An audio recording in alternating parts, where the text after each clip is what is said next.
Hello everyone, हमारा next chapter है आनुवांशिक इंजीनियरिंग तथा बायोटेक्नोलॉजी। आईएएस के मोस्टली क्वेश्चंस हैं, ठीक है, और बड़े क्वेश्चंस हैं। इसके अलावा क्योंकि मोस्टली क्वेश्चंस करंट बेस पे हैं इसलिए बहुत ज़्यादा इम्पॉर्टेंट नहीं है, ठीक है। पहला क्वेश्चन देखते हैं, डीएनए के निम्नलिखित में से किस विशिष्टता ने उसे पीढ़ी दर पीढ़ी आनुवांशिक सूचना संग्रह करने और प्रेषण करने के लिए अद्वितीय रूप से उपयुक्त बनाया है। टू स्टैंडर्ड्स की पूरकता।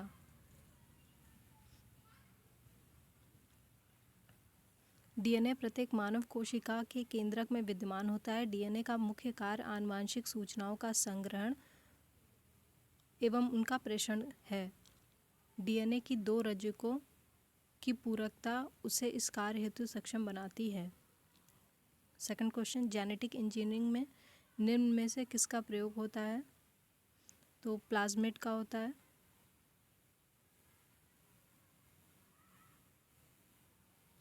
जेनेटिक इंजीनियरिंग में प्लाज्मिड का प्रयोग किया जाता है। एक जीवाणु की सभी सामान्य गतिविधियों का नियंत्रण इसके एकल गुणसूत्र और जीन के छोटे छल्ले पर निर्भर करता है, जिसे प्लाज्मिड कहते हैं। जेनेटिक इंजीनियरिंग में एक अलग जीव के गुणसूत्र को प्लाज्मिड में डाला जा सकता है। क्वेश्चन थर्ड, लैंगिक जनन से आनुवांशिक विचरण कैसे होता है? इन सभी से होता है। कैसे कैसे? ब्लेंडिंग बोलते हैं, शफलिंग बोलते हैं, क्रोमोसोम्स में बदलाव।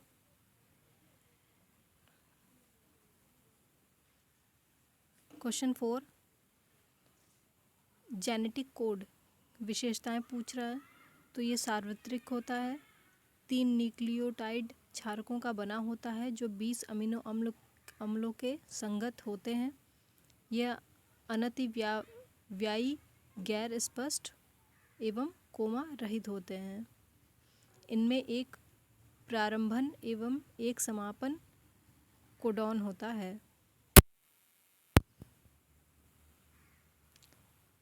एमपीपीसीएस का क्वेश्चन है, बहुत ज़्यादा नहीं देखेंगे इसमें। क्वेश्चन 5, पुनर्योजन डीएनए प्रौद्योगिकी जीनों को स्थानांतरित होने देता है। आंसर है तीनों। आनुवांशिक इंजीनियरिंग की बात कर रहा है, तो वो बात कर रहा है कि इसमें जीनों को स्थानांतरित कौन होने देता है, तो सभी होने देते हैं। पौधों के विभिन्न प्रजातियों में, जंतुओं से पौधों में, सूक्ष्म जीवों से उच्चतर जीवों में। क्वेश्चन 6, रिकॉम्बिनेंट पुनः संयोजित वेक्टर वैक्सीन के बारे में बात की जा रही है। अब क्योंकि वो करंट से रिलेटेड है, आज के टाइम में बहुत ज़्यादा मैटर नहीं करता ये। इन वैक्सीन के विकास में आनुवांशिक इंजीनियरिंग का प्रयोग किया जाता है। जीवाणुओं और विषाणुओं का प्रयोग रोगवाहक वेक्टर के रूप में किया जाता है। क्वेश्चन 7, बोलगार्ड 1 और बोलगार्ड 2 प्रौद्योगिकी का इन लोग का उल्लेख किसके संदर्भ में किया गया है? आईएएस 2021 का है। तो ये आनुवांशिक रूप से रूपांतरित फसली पादपों का विकास।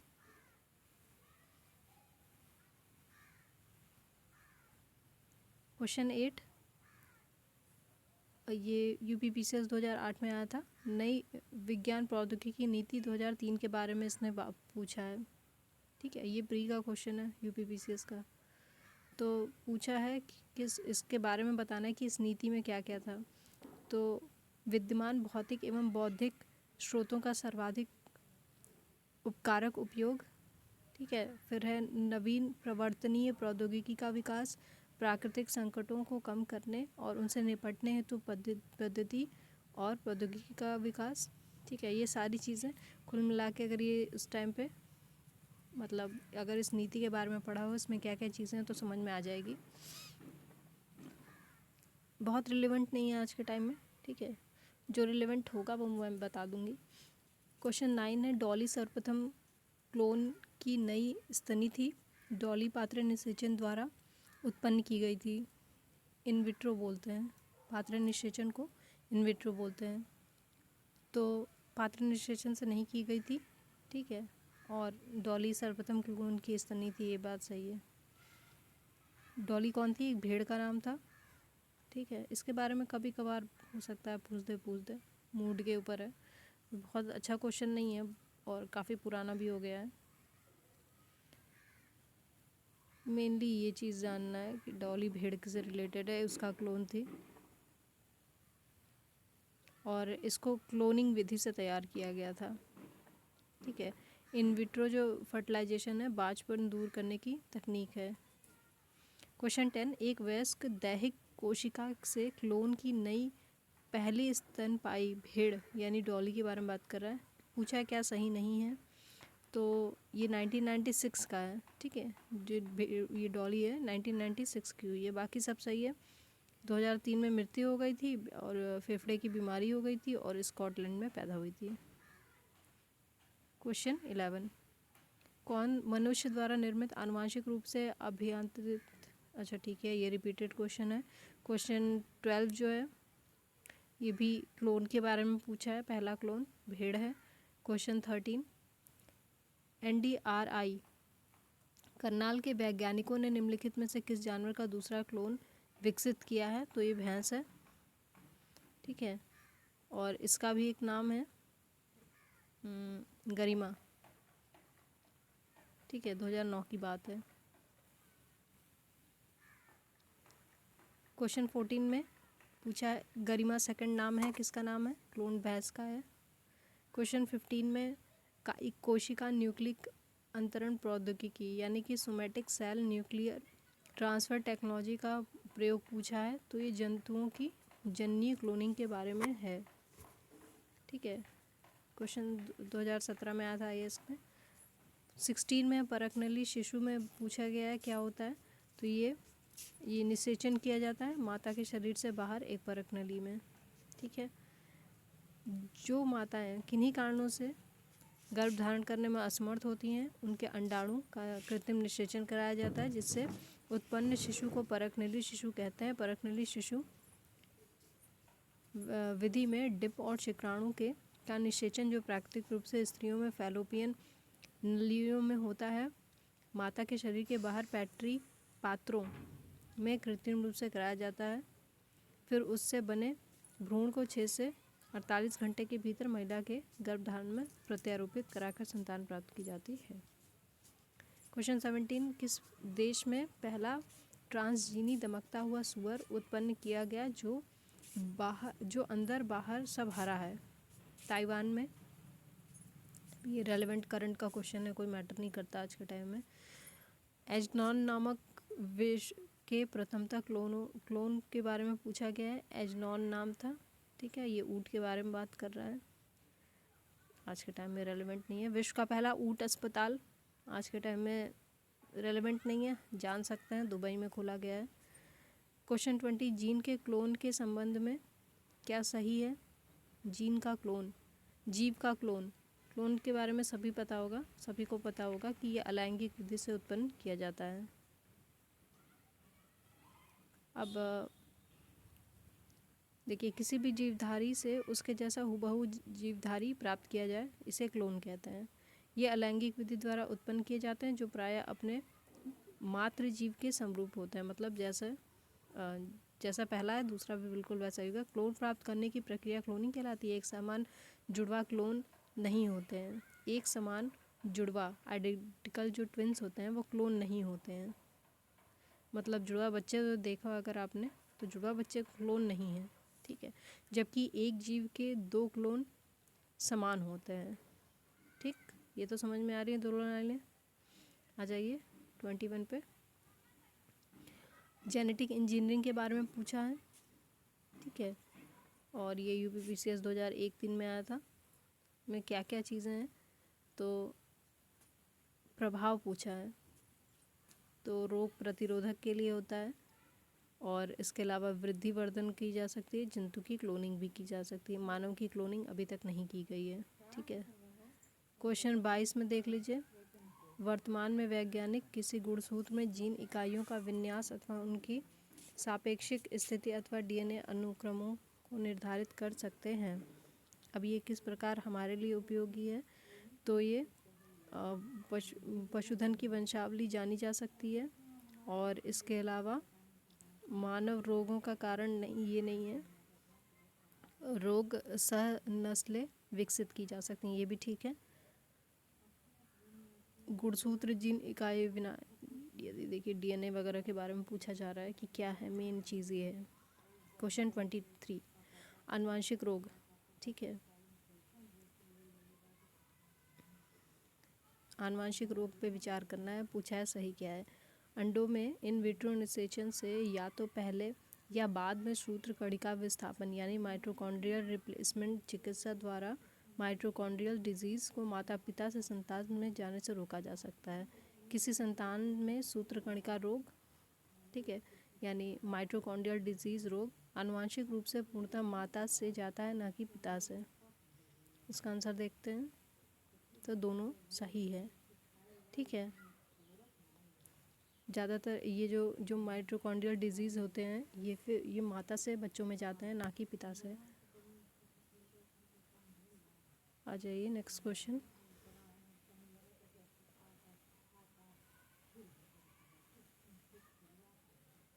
इसका एक्सप्लेनेशन देखते हैं। माइटोकॉन्ड्रियल रोग क्रॉनिक, दीर्घकालिक, आनुवांशिक, अक्सर विरासत में मिलने वाले विकार होते हैं।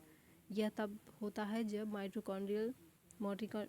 माइटोकॉन्ड्रिया शरीर को ठीक से काम करने हेतु पर्याप्त मात्रा में ऊर्जा उत्पादन में असफल रहता है। माइटोकॉन्ड्रियल रोग जन्मजात तथा बढ़े उम्र दोनों स्थिति में हो सकते हैं। माइटोकॉन्ड्रियल रोग केवल माता से ही बच्चों में जाते हैं। क्वेश्चन नंबर 24, डीएनए के बारे में बात कर रहा है। उसमें पूछा है क्या क्या चीज़ें हैं उनको सही क्रम बताना उनका, ठीक है। इसका एक्सप्लेनेशन पे आ जाते हैं डायरेक्ट। तो पहले क्या होता है, आनुवांशिक पदार्थ की पहचान की जाती है, उसका पृथक्करण किया जाता है, फिर उसका विखंडन किया जाएगा। इच्छित डीएनए खंडों का, जो भी डीएनए है उनके खंडों का पृथक्करण किया जाएगा। रुचि वाले जीन का परिवर्धन किया जाएगा। डीएनए खंड को वाहक में जोड़ना, पुनर्योजन, डीएनए का पोषी कोशिका जीव में स्थानांतरण, बाह्य जीन उत्पाद की प्राप्ति और प्रवाहिक प्रक्रिया। ये अगर इंग्लिश में होता तो शायद थोड़ा ज़्यादा इजी होता, पर ठीक है, देखते हैं आगे। विज्ञान में हुए अभिनव विकासों के संदर्भ में निम्नलिखित में से कौन सा सही नहीं है। विभिन्न जातियों की कोशिकाओं से लिए गए डीएनए के खंडों को जोड़कर प्रक्रियात्मक गुणसूत्र रचे जा सकते हैं। प्रयोगशालाओं में कृत्रिम प्रक्रियात्मक डीएनए के हिस्से रचे जा सकते हैं, ठीक है। तो इसमें ए सही है, ठीक है, मतलब सही नहीं है, सॉरी, ए सही नहीं है। कोशिकाओं के लिए डीएनए के खंडों को जोड़कर, हाँ, ये नहीं होगा सही। और बाकी सही है कि कृत्रिम प्रक्रियात्मक डीएनए के हिस्से रचे जा सकते हैं प्रयोगशालाओं में। और क्या सही है कि किसी जंतु कोशिका से निकाले गए डीएनए के किसी हिस्से को जीवित कोशिका से बाहर प्रयोगशाला में प्रतिकृत कराया जा सकता है। पादपों और जंतुओं से निकाली गई कोशिकाओं में प्रयोगशाला की पेट्री डिश में कोशिका विभाजन कराया जा सकता है। डीएनए के बारे में है मेनली, ठीक है। सबसे अच्छा रहेगा डीएनए के बारे में एक बार पढ़ लें। हालांकि आज के टाइम में पता नहीं अभी रिलेवेंट है कि नहीं, करंट में कोई न्यूज़ आई होगी तो ही होगा। क्वेश्चन 26, विश्व स्तर में के प्रोग्राम ह्यूमन जीनोम प्रोजेक्ट का संबंध किससे है। तो ये क्वेश्चन रेलेवेंट नहीं है, ठीक है, देख लेते हैं फिर भी। मानव जीनों और उनके अनुक्रमों की पहचान और मानचित्रण से। क्वेश्चन 27, शरीर की वे कोशिकाओं जिनमें शरीर की किसी भी प्रकार की कोशिकाओं में विभाजन विशिष्टीकरण की क्षमता है और जो कई गंभीर बीमारियों पर शोध का केंद्र बिंदु है, उसे क्या कहते हैं। स्टेम कोशिकाएं कहते हैं। स्टेम कोशिका भ्रूण आधारित वे कोशिकाएं जिनसे आगे चलकर मानव शरीर में 210 से अधिक तरह के ऊतक बनते हैं। भ्रूण की आधार कोशिका 5 से 7 दिन पुराने भ्रूण से निकाली जाती है। विकसित हो रहे भ्रूण से स्टेम कोशिकाएं निकालकर उनसे ऊतकों अंगों का निर्माण किया जाता है। एक भ्रूण है, ठीक है, अभी वो बन रहा है, प्रोसेस में है, बच्चा बनने के पूरे प्रोसेस में है, ठीक है, और टाइम लगता है, ठीक है, 9 महीने पूरे लग जाते हैं। तो उसमें क्या किया जाता है कि उससे कुछ अंश निकाल के, ठीक है, और जो भी मान लीजिए शरीर में कहीं और जो दिक्कतें हैं उनसे उनकी मरम्मत की जा सकती है, एक तरीके से कहें तो। क्वेश्चन 28, अक्सर सुर्खियों में रहने वाली स्टेम कोशिकाओं के बारे में क्या सही है। स्टेम कोशिकाएं केवल स्तनपायी जीवों से ही प्राप्त की जा सकती हैं। स्टेम कोशिकाएं नई औषधियों को परखने के लिए प्रयोग की जा सकती हैं। मुझे तो दोनों सही लग रहा है, 2 और 3।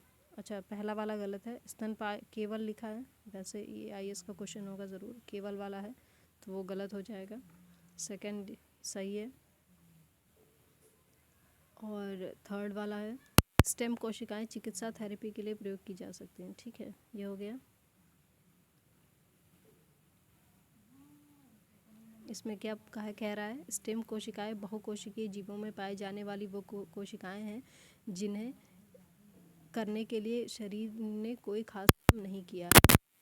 एक तने स्टेम जिस तरह शाखाएं, पत्तियां, प्रतान, कलियां, फल, फूल, बीज बना सकता है, उसी तरह स्टेम सेल्स भी शरीर की सारी कोशिकाओं की भूमिका निभाने में की क्षमता है इसमें। ये कोशिकाएं शरीर का कच्चा माल हैं। इन्हें शरीर की विभिन्न प्रकार की कोशिकाओं में बदला जा सकता है। स्टेम सेल उपचार के तहत विभिन्न रोगों के निदान के लिए स्तन कोशिका का प्रयोग किया जाता है। इसकी सहायता से कॉर्निया प्रत्यारोपण, हृदयाघात के कारण क्षतिग्रस्त मांसपेशियों में उपचार में सफलता मिलती है। ठीक है, इतनी ये तो वैसे खैर जानकारी के लिए बहुत अच्छा है। क्वेश्चन 49, अति विवादास्पद भ्रूणीय स्टेम कोशिकाओं के विकल्प के रूप में कौन बायोएथिकल अविवादास्पद स्रोत है स्टेम कोशिकाओं का? अस्थि मज्जा से व्युत्पन्न स्टेम कोशिकाएं। स्टेम सेल ये मूल कोशिकाएं होती हैं, हमने इसके बारे में पढ़ लिया है। ठीक है, मरम्मत करने का काम किया जाता है इसमें, और ये ज़्यादातर भ्रूण से प्राप्त की जाती हैं। जन्म के समय ही सुरक्षित रखना होता है इनके। ठीक है, और इसके अनुसंधान को लेकर काफ़ी दिक्कतें हैं, क्योंकि ऐसा करने से भ्रूण नष्ट भी हो सकता है, और इसीलिए इसका विरोध होता रहा है। ठीक है, और इसके वैकल्पिक स्रोत की तलाश कर ली गई है, और वो इसकी वजह से अब भ्रूण जो है वो नष्ट नहीं होगा, और गर्भनाल का रक्त, दांत, अस्थि मज्जा आदि स्टेम कोशिकाओं के अविवादास्पद स्रोत हैं। ठीक है, आ जाइए, 29 हो गया, 30 पे आ जाइए। भावी माता पिता के अंडे या शुक्राणु उत्पन्न करने वाली कोशिकाओं में आनुवांशिक परिवर्तन किए जा सकते हैं, तो ये सही है। व्यक्ति का जीनोम जन्म के पूर्व प्रारंभिक भ्रूणीय अवस्था में संपादित किया जा सकता है, बिल्कुल सही बात है। और तीसरा है मानव प्रेरित बहुशक्त स्टेम कोशिकाओं को एक शूकर के भ्रूण में अंतर्वेशित किया जा सकता है, तो ये तीनों ही बात सही है, और यही बात नीचे भी लिखी हुई है। ठीक है, क्वेश्चन 31, हाइब्रिडोमा प्रौद्योगिकी टेक्नोलॉजी एक नया जीव प्रौद्योगिकी उपागम है। अब ये करंट का क्वेश्चन है, कोई मैटर नहीं करता है, बस इसका आंसर देख लीजिए क्या है। एक क्लोनीय प्रतिरक्षियों के वाणिज्यिक उत्पादन के लिए हाइब्रिडोमा प्रौद्योगिकी। क्वेश्चन 32 पूछा है कि किन्हें कृत्रिम या संश्लेषित माध्यम से संवर्धित किया जा सकता है। ठीक है, तो बैक्टीरिया को किया जा सकता है, कवक को किया जा सकता है, वायरस को नहीं किया जा सकता है।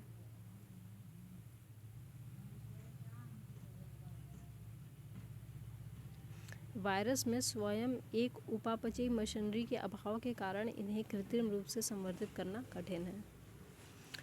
बंथरा में, अब ये करंट का क्वेश्चन है, बंथरा में प्लांट फील्ड जीन बैंक है, मतलब रहा होगा उस टाइम, मतलब उस टाइम बना होगा नया नया, तो उसके बारे में बताया है कि क्या क्या हुआ है। ठीक है, पौधों को जो संकटापन प्रजाति थे उसके सुरक्षित रखना, और पायरेसी को रोकना है, पौधों की पहचान करना वगैरह वगैरह। क्वेश्चन 34 कपास के कीट रोधी पौधे आनुवांशिक इंजीनियरिंग का द्वारा एक जीन को विनिर्दिष्ट कर निर्मित किए गए हैं, जो लिया गया है बैक्टीरिया से। और फिर नेक्स्ट क्वेश्चन 34 देखते हैं। कपास के कीट रोधी पौधे आनुवांशिक इंजीनियरिंग द्वारा एक जीन को विनिर्दिष्ट कर निर्मित किए गए हैं, जो लिया गया है जीवाणु से। एक्चुअली वो बीटी कपास, अगर आपको इसके बारे में पता है तो ये क्वेश्चन निकल जाएगा आराम से। कपास के, बहुत पुराना क्वेश्चन है, ठीक है। कपास के कीट रोधी पौधे आनुवांशिक यानी जेनेटिक इंजीनियरिंग द्वारा एक जीन को विनिर्दिष्ट कर निर्मित किया गया है, जिसे जीवाणु बैसिलस थुरिंजिएंसिस द्वारा तैयार किया गया है। ठीक है, जैसे कि बीटी कपास हो गया, इसके बारे में पता ही होगा। जो भी कुल मिला के इसको इतना मॉडिफाई कर दिया गया है कि जो कीटाणु, पर्टिकुलर कीटाणु से परेशान रहते थे लोग, वो नहीं लग रहे हैं। कीटाणु नहीं, मतलब बैक्टीरिया की वजह से फसलें नुकसान हो जाती थी, तो वो नहीं हो रहा है इसमें। और इसका मतलब बीटी मक्का भी है, बीटी कपास भी है। क्वेश्चन 35, अमेरिकी बहुराष्ट्रीय कंपनी, देखिए वो करंट रिलेवेंट है, ठीक है, देख लीजिए फिर भी। अमेरिकी बहुराष्ट्रीय कंपनी मोनसांटो ने एक कीट प्रतिरोधी कपास की किस्म बनाई है जिसका भारत में क्षेत्र परीक्षण किया जा रहा है। निम्नलिखित जीवाणुओं से किस एक के आविष जीन, टॉक्सिक जीन का इस पारजीनी कपास में अंतरण हुआ है? अभी हमने देखा बैसिलस थुरिंजिएंसिस, बीटी कपास वाला अगर याद होगा, ठीक है, तो समझ में आ जाएगा ये क्वेश्चन। क्वेश्चन 36, सूक्ष्म जीव जो बीटी कपास के उत्पादन से संबंधित है वो कौन सा है? बैक्टीरिया होता है, हमने देख लिया है। क्वेश्चन 37, कीट प्रतिरोधी बीटी, देखिए वही है। जीन एक, एक्चुअली ये बात कर रहा है कि जो कीट प्रतिरोधी का पारजीनी कपास है, यानी बीटी की बात कर रहा है, जीन के निवेशन से निर्मित किया गया है, तो ठीक बात है। और जीन एक जीवाणु से प्राप्त किया गया है, वही चीज़ है, सेम क्वेश्चन है। क्वेश्चन 38, बैंगन के आनुवांशिक अभियांत्रिकी से उसकी एक नई किस्म बीटी बैंगन विकसित की गई है।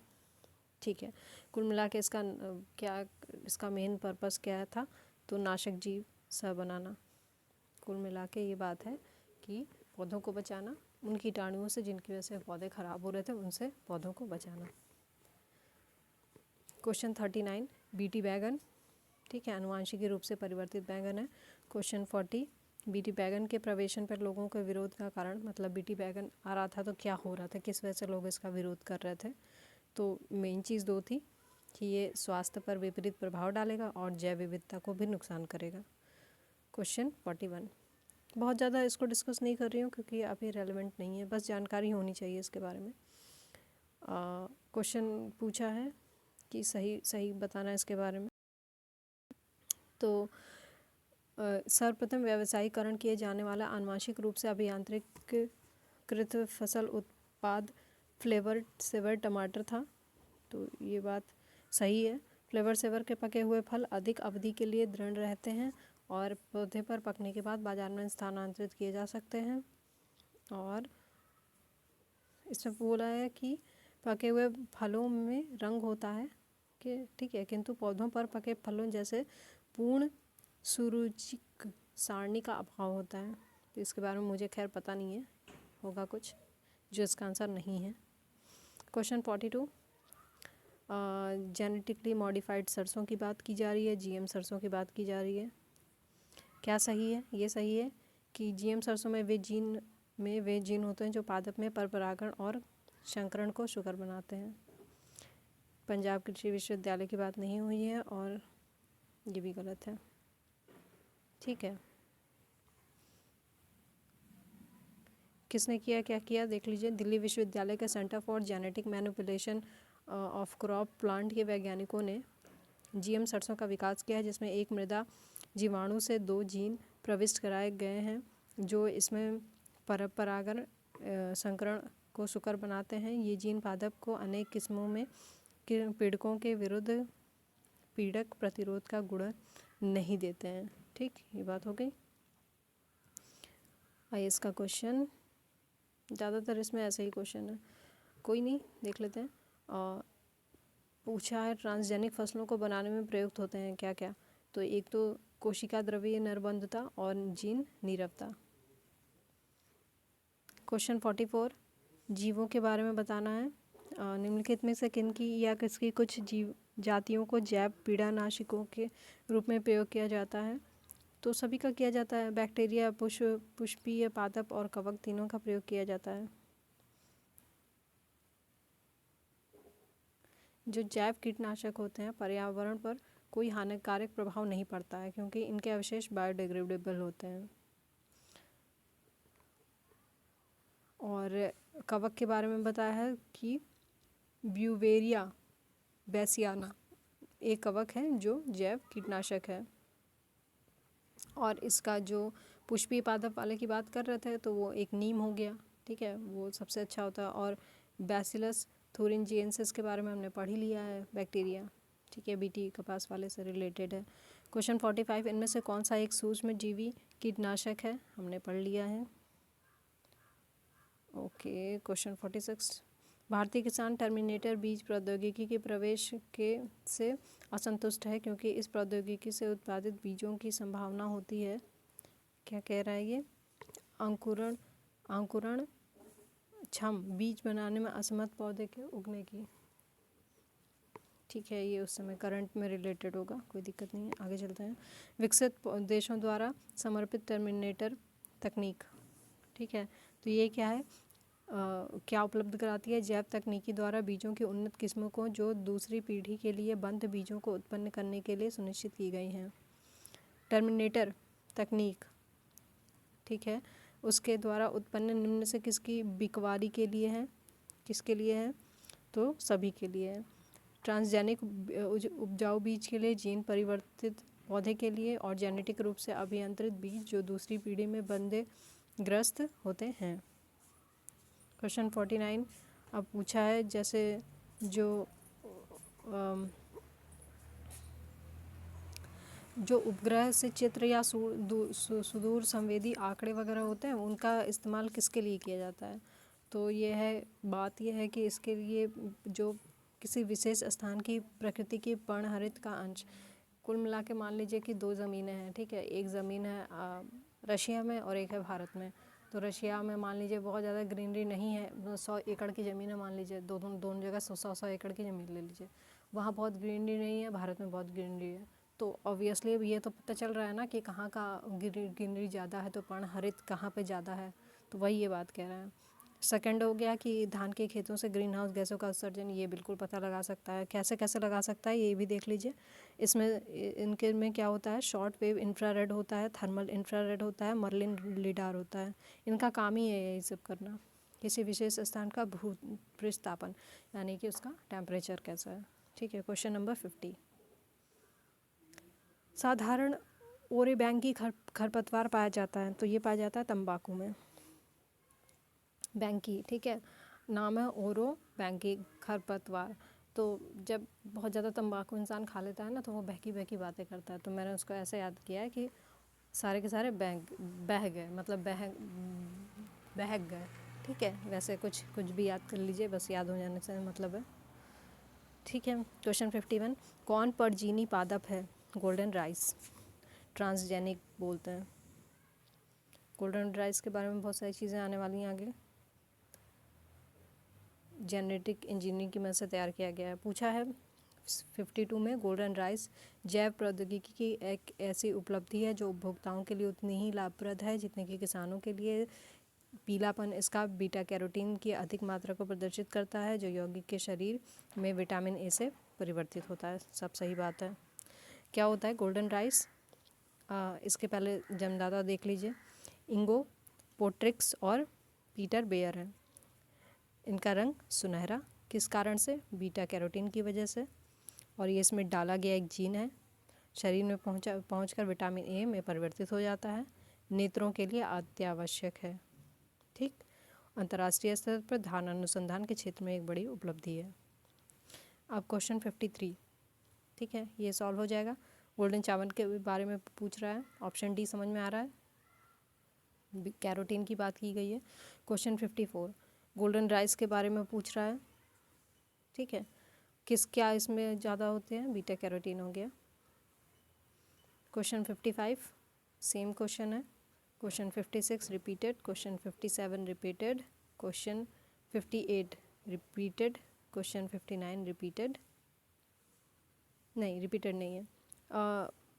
पूछा है सुनहरे चावल में बीटा कैरोटीन जीन कहाँ से आता है, तो ये आता है डैफोडिल से आता है। आ जाइए देखते हैं इसमें क्या कह रहा है। हमने दोनों लोग का नाम देख लिया, पीटर बेयर और पोट्रिक्स, ठीक है, इन लोगों ने ये जन्मदाता थे। अच्छा, चावल का सुनहरा रंग होता है, ठीक है। इनके जीनोम में 2 जीन डैफोडिल से तथा 1 जीन एर्विनिया यूरेडोवोरा नामक जीवाणु से इंसर्ट किया जाता है, ठीक। बाकी हमने देख लिया, विटामिन ए की बात कर रहा है, बीटा कैरोटीन की बात कर रहा है, ठीक है। क्वेश्चन 60, महादान सुपर राइस। अच्छा, एक इनका नाम भी आ जाता है इसमें, ये सुपर राइस की बात कर रहा है, ठीक है। वो गोल्डन राइस था। सुपर राइस विकसित किया गया है किसके द्वारा? जीएस खुश के द्वारा। 61 पूछा है कि मानव में संतान के लिंग निर्धारण में स्त्रियों की मुख्य भूमिका होती है। पहला ही लाइन गलत है, क्योंकि एक्चुअली वो पुरुषों की होती है। स्त्रियों में 2 एक्स गुणसूत्र होते हैं, और इसी वजह से महिलाओं का मतलब रीज़न महिलाएं नहीं हैं, ठीक है। लिंग निर्धारण में पुरुष होते हैं। मानव में संतान के लिंग निर्धारण में पुरुषों की महत्वपूर्ण भूमिका होती है, क्योंकि उनमें एक्स वाई गुणसूत्र पाए जाते हैं, स्त्रियों में एक्सएस होते हैं। गुणसूत्र विभाजन द्वारा युग्म को अर्थात शुक्राणु तथा अंडाणु का निर्माण होता है। ये अगुणित होते हैं। इन युग्मकों के निषेचन से युग्मज बनते हैं, जो बालकों में 44 प्लस XY तथा बालिकाओं में 44 प्लस XX गुणसूत्र होते हैं, ठीक। जो लिखा है समझ लीजिए, बहुत ज़्यादा डीप में जाने की ज़रूरत नहीं है। क्वेश्चन 62, पुरुष जीन संगठन XY हमने देख लिया। 63 ये हमने देख लिया है, ठीक है। बालक का जन्म होगा तो XY होगा, किसका Y और किसका X होगा? तो पुरुष का Y होगा और स्त्री का X होगा। क्वेश्चन 64, एमनियोसेंटेसिस एक तरीका है जो क्या बताता है?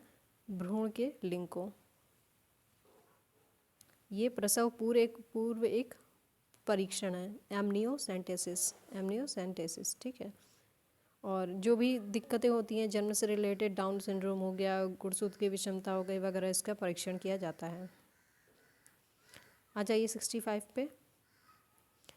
वैज्ञानिक डीएनए अणुओं को, चाहे वे अणुओं के किसी भी स्रोत से हों, इच्छानुसार अलग अलग काट और एक साथ जोड़ सकते हैं। पहली बात तो सही लग रहा है। ओके, आगे देखते हैं कारण क्या है। डीएनए के टुकड़ों को रेस्ट्रिक्शंस एंडो न्यूक्लियस तथा डीएनए लाइगेज का उपयोग कर जोड़ा तोड़ा जा सकता है। मुझे बिल्कुल नहीं पता है, इसका सही है, ठीक है। ए सही है, ये कथन और कारण दोनों सही हैं। तो क्या बोला है? वैज्ञानिक डीएनए अणुओं को, चाहे वे अणुओं के किसी भी स्रोत के से हों, इच्छानुसार काट कर जोड़े और तोड़े जा सकते हैं, ठीक है। दूसरा बोला है कारण कि डीएनए के टुकड़ों को रेस्ट्रिक्शंस एंडो न्यूक्लियस तथा डीएनए लाइगेज का उपयोग कर जोड़ा तोड़ा जा सकता है, ठीक है। आ जाइए नेक्स्ट क्वेश्चन। इसमें वही बात लिखी हुई है एक्सप्लेनेशन में, इसलिए एक्सप्लेनेशन नहीं पढ़ रही हूँ, ठीक है। और क्या और बोला है इसमें बोला है रिकंस्ट्रक्शन एंडोन्यूक्लियस एंजाइम को सर्वप्रथम नाथन्स एवं स्मिथ ने हीमोफिलस इन्फ्लुएंजी नामक जीवाणुओं से प्राप्त किया था, और इन्हें इस बात के लिए नोबेल पुरस्कार मिला है।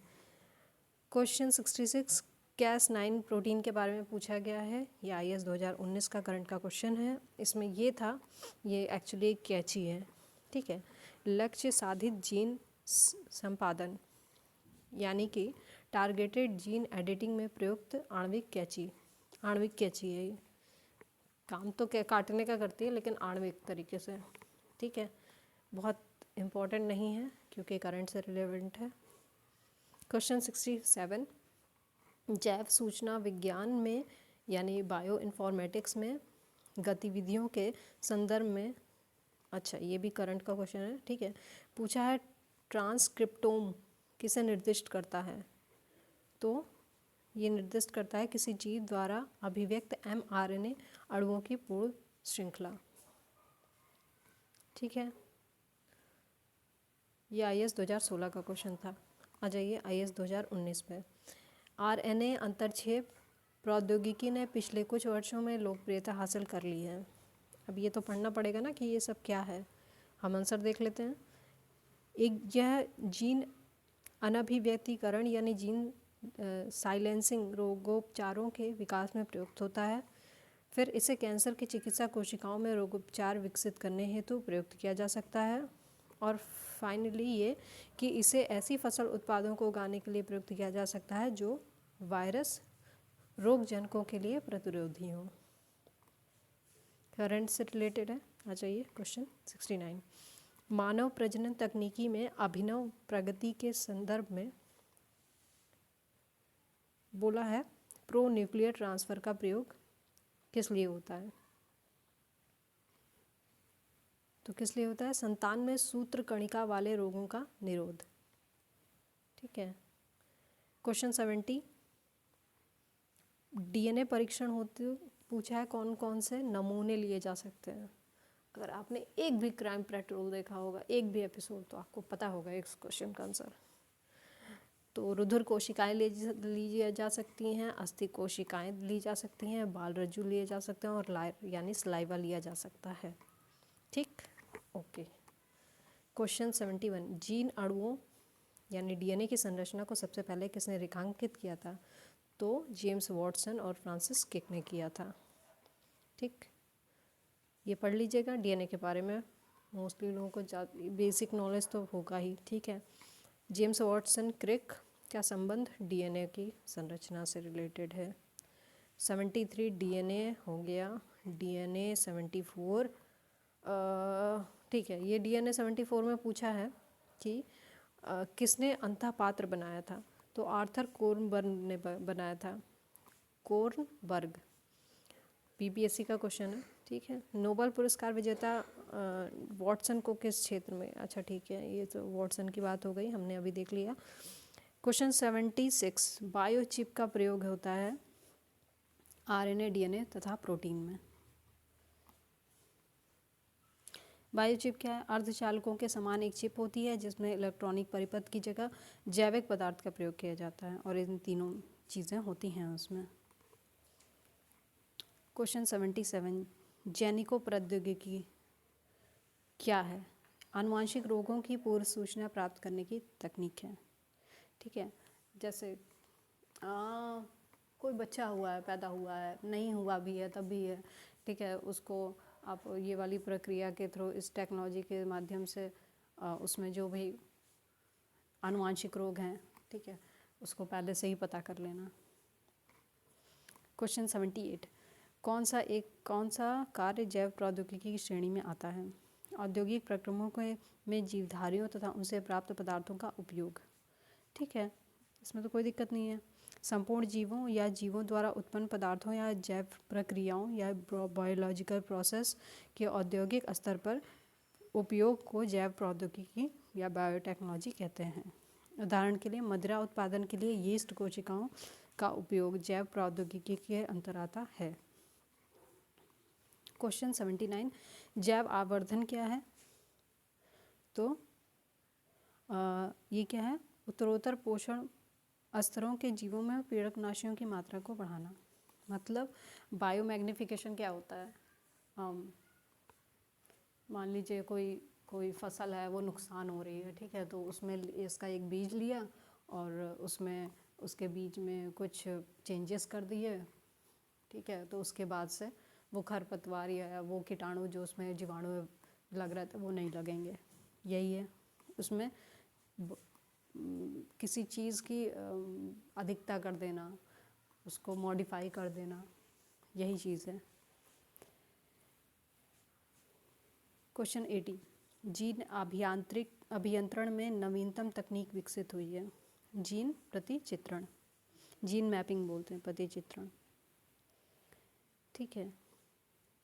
डीएनए अणुओं में न्यूक्लियोटाइड एकलकों के अनुक्रमों का तथा इन, अच्छा ठीक है, रहने दीजिए, आप जीन मैपिंग के बारे में खुद से पढ़ लीजिएगा, समझ में आ जाएगा। और क्वेश्चन 81। पीड़कों को प्रतिरोध के अतिरिक्त वे कौन सी संभावनाएं हैं जिनके लिए आनुवांशिक रूप से रूपांतरित पादपों का निर्माण किया गया है? अब ये पूछ रहा है कि जो आनुवांशिक रूप से रूपांतरित पादप हैं यानी पौधे हैं, उनका निर्माण किया गया है। तो क्या नहीं पता है कि सूखे की जो प्रॉब्लम होने वाली है उससे लड़ने के लिए, या फिर ये नहीं पता है कि पोषण बढ़ाने के लिए, और या फिर ये कि उनकी शेल्फ लाइफ बढ़ जाए, ठीक है। और ये वाला नहीं होगा, इसमें अंतरिक्ष यान वगैरह में जाना और वहाँ पे उससे रिलेटेड नहीं है ये। क्वेश्चन 82, जीवाणु भोजियों के संबंध में कौन सा कथन सही है? तो ये सही है कि जीवाणु भोजी विषाणु होते हैं जो जीवाणुओं को संक्रमित करते हैं। जीवाणु भोजी क्या होते हैं? वायरस होते हैं। क्या करते हैं? जीवाणुओं को संक्रमित करते हैं। जीवाणु भोजी आनुवांशिक अभियांत्रिकी यानी जेनेटिक इंजीनियरिंग में प्रयुक्त होते हैं। ठीक है, दोनों सही है। अभी RO 2017 का क्वेश्चन है, ठीक है। बेसिक चीज़ें तो खैर पूछ ही लेगा। 83 IS 2021 पूछा है, एडिनो वायरसों में एकल तंतु DNA संजीन यानी जीनोम होते हैं, जबकि रेट्रो वायरसों में द्वितंतु DNA संजीन यानी जीनोम होते हैं। ठीक है, तो ऐसा नहीं है इसमें।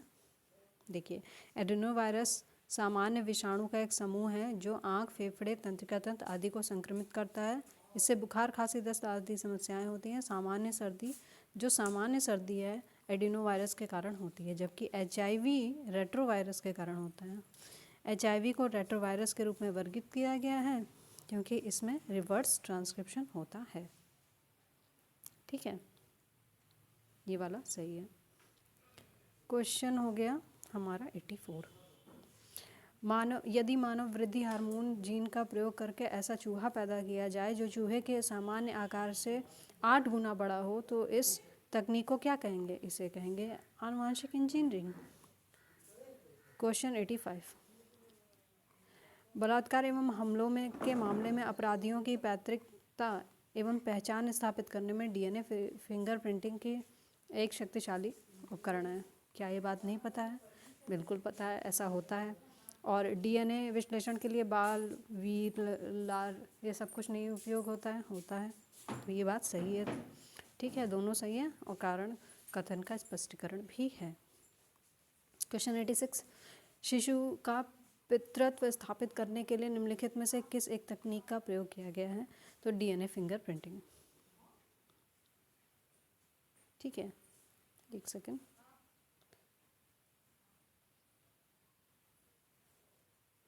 शिशु का पितृत्व स्थापित करने हेतु DNA फिंगरप्रिंटिंग की तकनीक का प्रयोग किया गया है। इसके अलावा इस तकनीक का उपयोग इन सारी चीज़ों में किया गया है।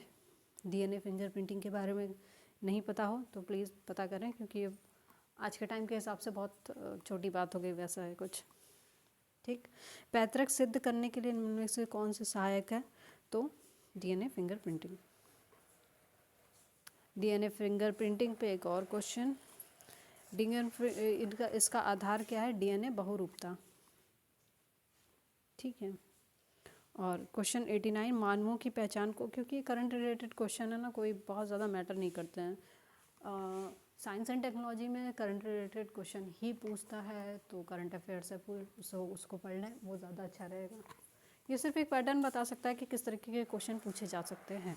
ठीक है, मानवों की पहचान को सुनिश्चित करने के लिए जैव प्रौद्योगिकी आधारित अत्याधुनिक तकनीक को काम में लाया जाता है। Of course DNA printing. DNA printing के उपयोग द्वारा इंग्लैंड में पहला अपराध किस वर्ष में हल किया गया था? ये तो भाई साहब PCS बीना कमाल है, 1983 में। DNA फिंगरप्रिंटिंग का उपयोग किस क्षेत्र में होता है? किस में होता है भाई? सभी में होता है। केवल न्यायालयीय छानबीन के सहायक वैज्ञानिक परीक्षण में, केवल पैतृक विवाद में, केवल संकटापन्न प्राणियों के रक्षण में। ठीक है, तो सब में होता है ये। 92, DNA फिंगरप्रिंटिंग पितृत्व स्थापन तथा बलात्कार वादों में अपराधियों की पहचान हेतु एक महत्वपूर्ण परीक्षण बन गया है। ठीक बात है। DNA परीक्षण हेतु बाल वगैरह, अच्छा ये हमने क्वेश्चन सॉल्व कर लिया है ऑलरेडी। 93, किसी व्यक्ति के जीवमितीय पहचान हेतु अंगुली छाप, वही है DNA फिंगरप्रिंटिंग की बात कर रहा है। तो इसमें क्या क्या चीज़ें प्रयोग में लाई जा सकती हैं बारे में पूछ रहा है। तो भाई साहब अब इसका इंग्लिश जानना पड़ेगा। ये तो दृष्टिपटल आइरिस समझ में आ रहा है, वाक अभिज्ञान, ठीक है, ये तो समझ में आ रहा है, लेकिन ये नहीं समझ में आ रहा था कि अब ये जीवमितीय पहचान क्या है? बायोमेट्रिक आइडेंटिफिकेशन की बात कर रहे हैं। तो क्या क्या चीज़ें होती हैं? क्या नहीं पता है? डीएनए मैचिंग की बात कर रहा है, कान के आकार के आधार पर आइरिस, परितारिका आइरिस को बोलते हैं, ठीक है, और दृष्टिपटल रेटिना को, चेहरे की छाप, उंगली की छाप और उंगली के 3D विन्यास वगैरह, ठीक है, व्यक्ति की चाल पे है, सब कुछ तो है, उसकी गंध कैसी है, व्यक्ति की हाथ की ज्यामिति विशेषताएं, टाइपिंग के अनोखेपन के पर आधारित सब कुछ है। वॉइस रिकॉग्निशन की बात कर रहा है। क्वेश्चन 94, उंगलियों के निशानों की बहुरंगीय सतह को उभारने के लिए, हाँ ये भी अगर आपने कोई क्रिमिनल वाली फिल्म देखी होगी क्राइम में आधारित तो ज़रूर पता होगा। ये फ्लोरोसेंट पाउडर होता है, ठीक है। उंगलियों के निशान को बहुरंगीय सतह पर उभारने के लिए फ्लोरोसेंट पाउडर का उपयोग किया जाता है। 95, कौन ट्रांसजेनिक्स द्वारा नहीं पाया जा सकता है, ठीक है, क्लोनीकृत जंतुओं का उत्पादन। अब क्लोन तो क्लोन है ना, वो तो दूसरा हो गया,